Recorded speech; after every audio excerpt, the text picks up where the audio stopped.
वहीं दिल्ली में बीजेपी नेता अमित मालवीय ने ममता बनर्जी पर हिंदू आस्थाओं का राजनीतिक इस्तेमाल करने का आरोप लगाते हुए सोशल मीडिया पर तीखा हमला बोला है। जरा देखिए। दरअसल बीजेपी नेता अमित मालवीय ने पश्चिम बंगाल की सीएम ममता बनर्जी पर हिंदू धार्मिक परंपराओं को लेकर निशाना साधा है। सोशल मीडिया पर किए गए ट्वीट में अमित मालवीय ने आरोप लगाया कि ममता बनर्जी ने महादेव को प्लास्टिक ट्रेटा पैक से दूध अर्पित किया और फिर खुद को हिंदू आस्थाओं के विरुद्ध नहीं दिखाने की कोशिश की। मालवीय ने सवाल उठाया कि क्या ममता बनर्जी अन्य धर्मों के धार्मिक प्रतीकों और रीति रिवाजों के साथ ऐसी गलती करने का साहस कर सकती हैं। वहीं यूपी कानपुर पुलिस ने ज्वेलरी ठगी के अंतर जनपदीय गैंग के 2 इनामी बदमाशों को दबोचते हुए 5 लाख रुपए नगद बरामद किए हैं। रिपोर्ट। पुलिस और सेंट्रल सर्विलांस टीम ने ज्वेलर्स से ठगी करने वाले शातिर गैंग के 2 इनामी बदमाशों को गिरफ्तार किया। दोनों अभियुक्त आगरा के रहने वाले हैं, जिन पर 25,000 का इनाम घोषित था। पुलिस ने 5 लाख रुपए नगद बरामद किए हैं। आरोप है कि गैंग रांगा पर चांदी की परत चढ़ाकर नकली सिल्लियां बनाता और फर्जी पहचान के जरिए ज्वेलरी शॉप्स को निशाना बनाता था। पुलिस के मुताबिक ये गैंग देश के कई शहरों में वारदातें कर चुका है।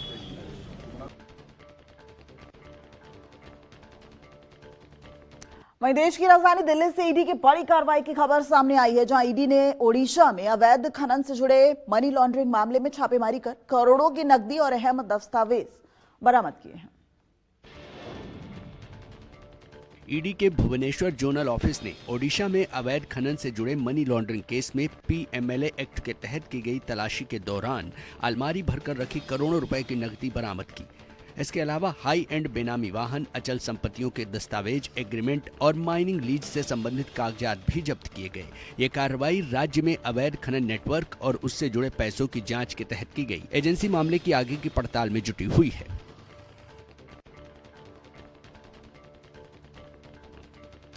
वहीं मध्य प्रदेश के ग्वालियर में अवैध खनन के खिलाफ बड़ी कार्रवाई की गई है, जहां माइनिंग विभाग और पुलिस की संयुक्त छापेमारी में मोती झील पहाड़ी से जेसीबी, ट्रैक्टर, ट्रॉली और ट्रक जब्त किए गए।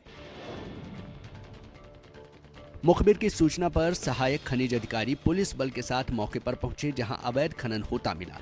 टीम को देखकर खनन माफिया फरार हो गए, लेकिन कार्रवाई के दौरान 2 एलएनटी मशीन, 5 ट्रैक्टर ट्रॉली और एक छोटा ट्रक जब्त किया गया। सभी वाहनों को पुलिस लाइन में खड़ा कर माइनिंग एक्ट के तहत कार्रवाई शुरू कर दी गई है। फिलहाल अवैध उत्खनन में शामिल आरोपियों की तलाश जारी है। मध्य प्रदेश के उज्जैन से शॉकिंग, चौंकाने वाली खबर सामने आई है, जहां प्रेम प्रसंग के विवाद में नाबालिग को निर्वस्त्र कर 1.5 किलोमीटर तक घुमाया गया। जानकारी के मुताबिक नाराज परिजनों ने 16 वर्षीय नाबालिग के साथ अमानवीय व्यवहार किया। आरोपियों ने पहले लड़के को पीटा, फिर उसके कपड़े फाड़कर रस्सी से बांधते हुए करीब 1.5 किलोमीटर तक शहर में निर्वस्त्र घुमाया। ये घटना 3 महीने पहले लड़का लड़की के घर से भाग जाने की रंजिश में हुई। पीड़ित अपने बीमार मां के इलाज के लिए पैसे लेने आया था, तभी उसे पकड़ लिया गया। वीडियो वायरल होने के बाद पुलिस ने एफआईआर दर्ज की है और 4 आरोपियों को हिरासत में लिया है।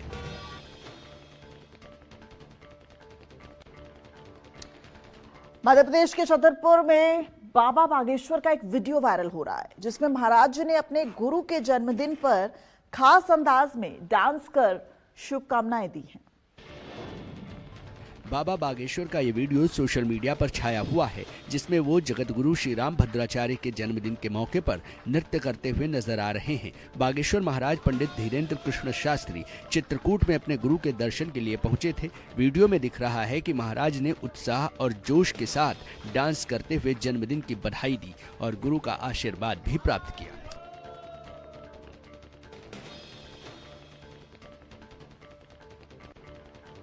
निकाय चुनाव नतीजों के बाद मुंबई से लेकर पश्चिम महाराष्ट्र तक बीजेपी की लहर है। पहले से राज्य की सत्ता पर काबिज बीजेपी ने अब लगभग 3 दशक के बाद बीएमसी से ठाकरे परिवार का भी सफाया कर दिया है, लेकिन इस स्थिति में पहुंचने में उसे सबसे बड़ा साथ मिला है एकनाथ शिंदे का। अगर शिंदे का साथ ना होता तो बीजेपी के लिए महाराष्ट्र में इतनी बड़ी जीत पाना मुश्किल था।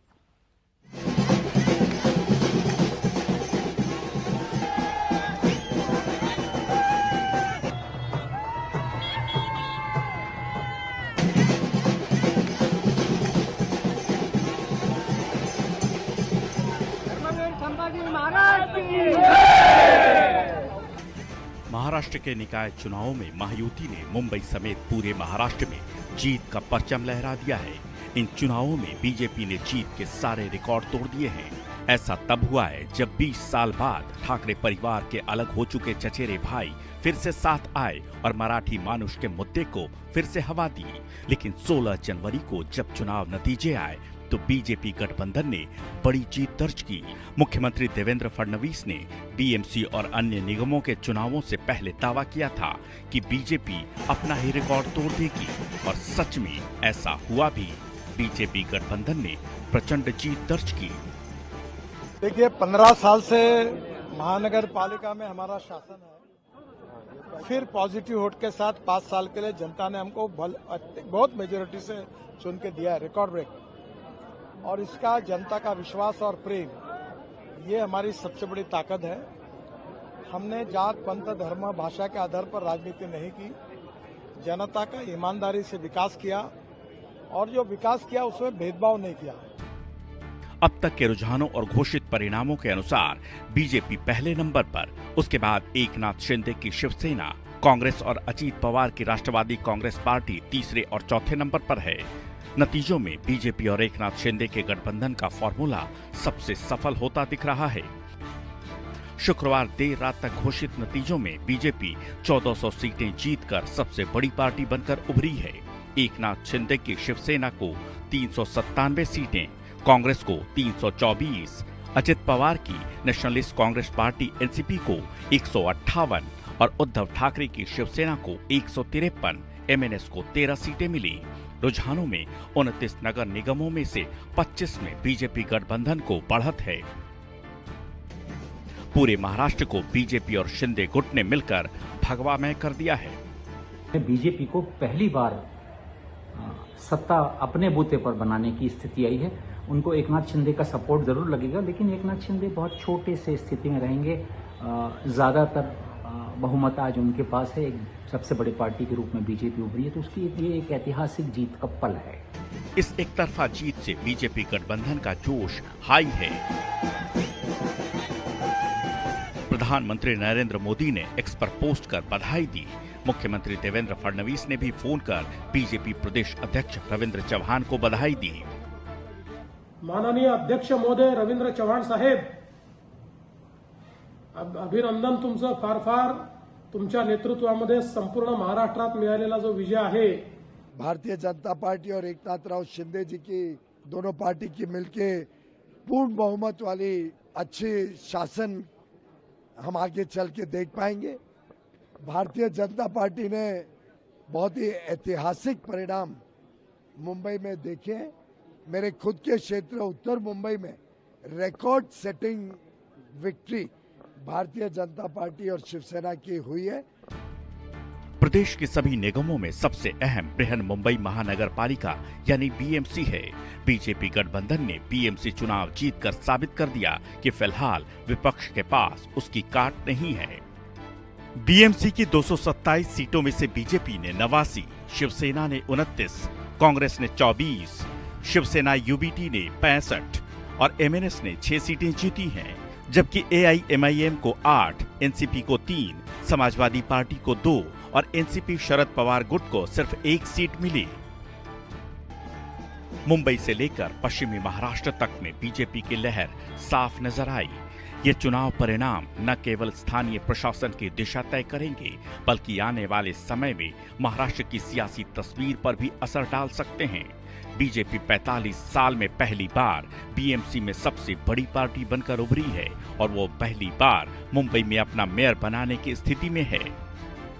मराठी वोट जो हैं वो कंसोलिडेटेड एक तरह से गए हैं उद्धव को, मतलब जहां शिंदे के कैंडिडेट उसके खिलाफ लड़ रहे थे वहां बंटवारा जरूर हुआ होगा और शिंदे के कुछ कैंडिडेट चुन के भी आए हैं शिवसेना के मराठी इलाकों में, तो वो नुकसान जो है वो उस तरह का नहीं हुआ है। और जो हम लोग एक अंदाज मोटे तौर पे बांध रहे थे कि शायद मुस्लिम वोट एन मास उद्धव ठाकरे की तरफ घूमेगा, तो मराठी वोट और मुस्लिम वोट का एक समीकरण बन जाएगा। ऐसा होता दिखा नहीं, चुनावी नतीजे ये बताते नहीं है कि ऐसा हुआ है। बीजेपी राज्य की सत्ता पर काबिज है और अब उसने लगभग 3 दशक बाद बीएमसी से ठाकरे परिवार का भी सफाया कर दिया है। लेकिन इस स्थिति में पहुंचने में उसे सबसे बड़ा साथ मिला है एकनाथ शिंदे का। विधानसभा चुनाव से लेकर निकाय चुनावों तक में बीजेपी ने शिंदे का साथ लेकर बड़ी सफलता हासिल की है। अगर शिंदे न होते तो बीजेपी शायद विपक्ष में ही फंसी रहती, क्योंकि 2019 विधानसभा चुनाव में बीजेपी को 105 सीटें मिलने के बावजूद उद्धव ठाकरे ने एनसीपी कांग्रेस से गठबंधन कर सरकार बनाई थी। इसके बाद बीजेपी ने शिवसेना को तोड़कर शिंदे गुट के साथ सत्ता में वापसी की और यही वापसी उसके लिए महाराष्ट्र की राजनीति में संजीवनी बन गई। विधानसभा चुनाव से लेकर निकाय चुनावों तक में बीजेपी बढ़त बनाती चली गई। शिंदे ने शिवसेना के पारंपरिक वोटरों को बीजेपी की तरफ खींचा। बिना शिंदे के उद्धव ठाकरे की शिवसेना मजबूत चुनौती बन सकती थी और बीजेपी को अकेले चुनाव लड़ना पड़ता, लेकिन शिंदे का साथ लेकर बीजेपी अजेय बन गई। Bureau report, news 24।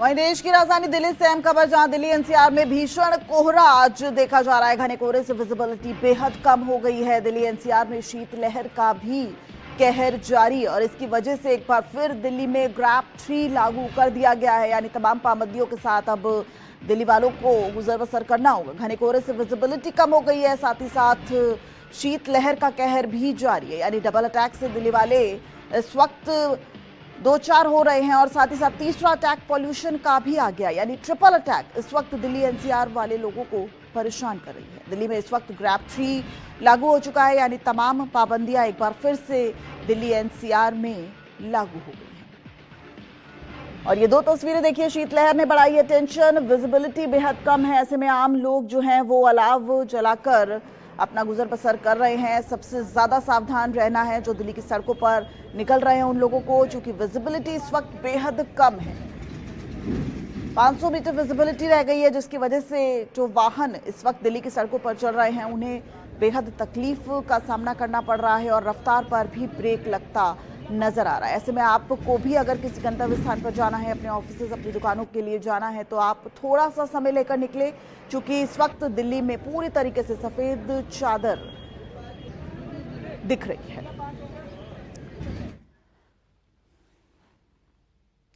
वहीं यूपी के पीलीभीत में मानवता को शर्मसार करने वाली घटना सामने आई है, जहां प्रसव पीड़ा से तड़पती गर्भवती महिला को अस्पताल में 8 घंटे तक बेड नहीं मिला। देखिए पूरी घटना। जिले के बरखेड़ा सामुदायिक स्वास्थ्य केंद्र में प्रसव पीड़ा से कराहती महिला को स्टाफ की लापरवाही के कारण रात से सुबह तक बेड नहीं मिला। महिला करीब 8 घंटे तक तड़पती रही, लेकिन अस्पताल कर्मचारियों ने उसकी दर्द भरी आवाज को अनसुना कर दिया। रात भर इंतजार के बाद सुबह बेड दिया गया।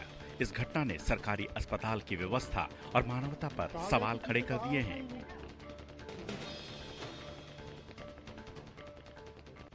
वहीं यूपी के पीलीभीत से ही आगजनी की एक खबर सामने आ रही है, जहां हाई टेंशन लाइन टूटने से मोटरसाइकिल टायर की दुकान में भीषण आग लग गई। पूरनपुर शेरपुर कला मार्ग पर 11,000 वोल्ट की हाई टेंशन लाइन के तार टूटने से मोटरसाइकिल टायर की दुकान में आग लग गई। आग की ऊंची लपटें और काले धुएं ने पूरे इलाके में हड़कंप मचा दिया।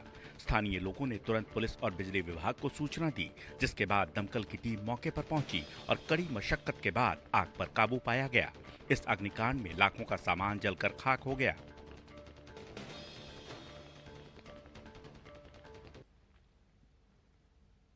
प्रयागराज में माघ मेला चल रहा है, लेकिन माघ मेले में सतुआ बाबा चर्चा में है, क्योंकि बाबा का काफिला अब और भी आलीशान हो गया है। उनके जत्थे में अब मर्सिडीज कार भी शामिल हो गई है। हालांकि ऐसे में सतुआ बाबा का क्या कुछ कहना है, बताते हैं आपको। माघ मेले में जगतगुरु संतोष दास उर्फ सतुआ बाबा लगातार सुर्खियों में हैं। उनके हाईटेक शिविर और लग्जरी गाड़ियों के काफिले ने लोगों का ध्यान खींचा है। पहले करोड़ों की लैंड रोवर और पोर्शे कारें काफिले में थीं, अब मर्सिडीज कार भी शामिल हो गई है। सतुआ बाबा ने अपनी नई मर्सिडीज कार का विधि विधान से पूजन किया। बाबा ने कहा कि मेला ऐसा है जहां कुछ न कुछ लिया जाता रहा है, चाहे वो प्लास्टिक का गुब्बारा हो या फुटबॉल। काफिले में गाड़ियों की बढ़ती संख्या पर सतुआ बाबा ने कहा कि ये सनातन का काफिला है और उनका संदेश विकास और भारत से जुड़ने का है। संतोष दास ने कहा कि उनका काफिला लगातार बढ़ता रहेगा। मोटरसाइकिल से लेकर ई रिक्शा तक सभी वाहन इसमें शामिल होंगे। साथ ही बाबा ने लोगों से अपील की है कि विवादों में न पड़ें बल्कि विकास और प्रगति में अपना योगदान दें। फिलहाल बाबा की नई मर्सिडीज चर्चा में है। Bureau report, news 24।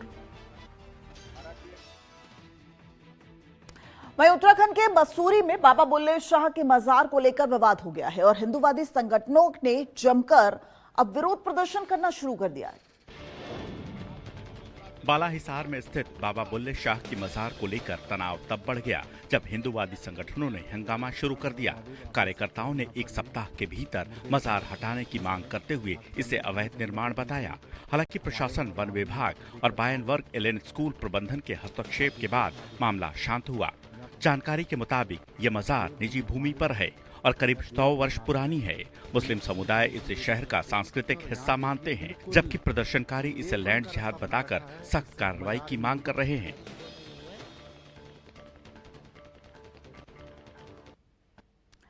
Social media पर भड़काऊ पोस्ट करने वाले हैदरी दल के मास्टरमाइंड को यूपी की बरेली पुलिस ने गिरफ्तार किया है। देखिए, दरअसल पुलिस ने झारखंड निवासी मजहर को गिरफ्तार किया है, जो हैदरी दल के तहत सोशल मीडिया पर भड़काऊ और नफरत फैलाने वाले पोस्ट डालता था।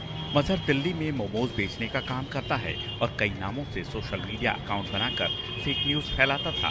सितंबर 2025 से पुलिस और सर्विलांस टीम लगातार आरोपियों की तलाश में लगी हुई थी। आखिरकार शुक्रवार को आरोपी मजहर पुलिस के हत्थे चढ़ गया। इससे पहले भी पुलिस ने हैदरी दल के कई सदस्यों को गिरफ्तार कर जेल भेजा है।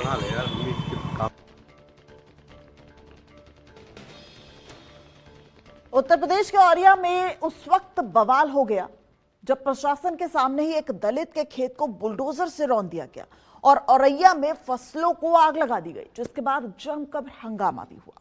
पूरी खबर देखिए। आग की लपटों में घिरी फसलें, अफरा तफरी और पुलिस से उलझती महिलाएं, भारी प्रशासनिक अमला, लोगों की भीड़,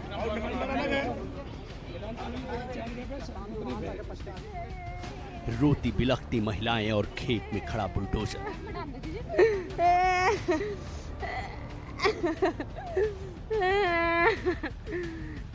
तस्वीरें उत्तर प्रदेश के औरैया की हैं, जहां कोर्ट के स्टे के बीच एक दलित किसान की फसल खेत में चला दी गई, जिससे प्रशासन पर सवाल उठ रहे हैं। औरैया के मौजा आनेपुर से सामने आया ये वीडियो प्रशासन की व्यवस्था पर सवाल खड़े कर रहा है, क्योंकि जिस खेती की भूमि पर न्यायालय का स्टे लागू बताया जा रहा था, वहीं खड़ी गेहूं और गन्ने की फसल के बीच सरकारी बुलडोजर और मशीनें सवालों के घेरे में है। यही नहीं, वीडियो में गन्ने के खेत में लगी आग भी नजर आ रही है और हंगामा इसलिए है क्योंकि स्थानीय लोग इसे एक दलित किसान की फसल बता रहे हैं जिसे आग लगाई गई। इस दौरान मौके पर जमकर हंगामा हुआ, जिसमें महिलाएं भी शामिल थीं। लोगों की भारी भीड़, विरोध और अव्यवस्था सब कुछ नजर आ रहा है। क्योंकि सबसे बड़ा सवाल यही है कि स्टे के बावजूद यहाँ बुलडोजर कैसे पहुंचा और पुलिस प्रशासन की मौजूदगी के बीच स्थिति क्यों नहीं संभाली जा सकी। यही नहीं, जिले के शीर्ष अधिकारी इंद्रमणि त्रिपाठी की भूमिका भी संदिग्ध है, क्योंकि पीड़ित के आरोप बेहद गंभीर हैं। वो आप भी सुनिए। एसडीएम साहब आज मौके पर गए, बिना नाप जोख के जबरदस्ती घाटा संख्या 97 को कब्जा करवा दिया और बाउंड्री बनवाने लगे और उन लोगों को मेरी फसल भी खड़ी थी वो भी नष्ट कर दी, गन्ने के खेत में आग भी लगा दी और अभी भी वर्तमान में कब्जा वो लोग कर रहे हैं। मौके पर सीओ साहब थे, थाना इंचार्ज थे और पुलिस बल भी था और मेरी फसल भी नष्ट कर दी। पीड़ित ने गांव के ही कई रसूखदार लोगों पर आरोप लगाए हैं, जिनकी नेताओं से पकड़ है और उन्हीं लोगों पर कब्जेदारी का आरोप है कि पुलिस मौके पर थी लेकिन किसी ने नहीं रोका और फसल को आग लगा दी गई। यही नहीं, महिलाएं रो रो कर कह रही हैं कि उन्हें धमकी दी जा रही है। एक महिला तो बेहोश होकर गिर गई। आरोप है कि पुलिस टीम के सामने ही दलित की खड़ी फसल को बुलडोजर और ट्रैक्टर से रौंद दिया गया। हालांकि वीडियो वायरल होने के बाद अब प्रशासन की नाकामी सामने आई है। ऐसे में अब निगाहें सरकार पर हैं कि इस पूरे मामले की जांच हो और दोषियों के खिलाफ सख्त कार्रवाई की जाए। औरैया से अवधेश मिश्रा, न्यूज़ 24।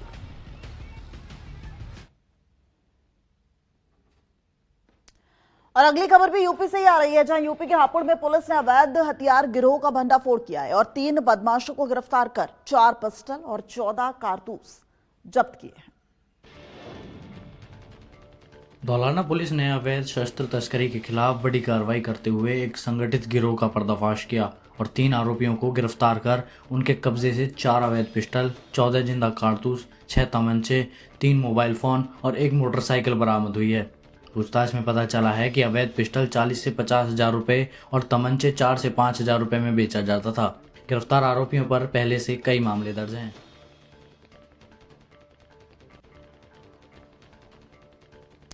पंजाब के मानसा में पुलिस ने बड़ी कार्रवाई की है और 1,80,000 नशीले कैप्सूल बरामद किए हैं। 2 लोगों को गिरफ्तार भी किया गया है।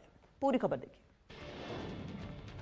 पुलिस ने युद्ध नशे के विरोध अभियान के तहत एक मेडिकल स्टोर से 1,80,000 के नशीले कैप्सूल बरामद किए हैं। इस कार्रवाई में 2 लोगों को गिरफ्तार किया गया है। पुलिस के मुताबिक मेडिकल स्टोर पर पहले भी नशा बेचने के मामले दर्ज हो चुके हैं और लंबे समय से पुलिस इसकी निगरानी कर रही थी। अब आरोपियों को अदालत में पेश किया जाएगा। ये कार्रवाई पुलिस की नशा रोकथाम की लगातार कोशिशों का हिस्सा है।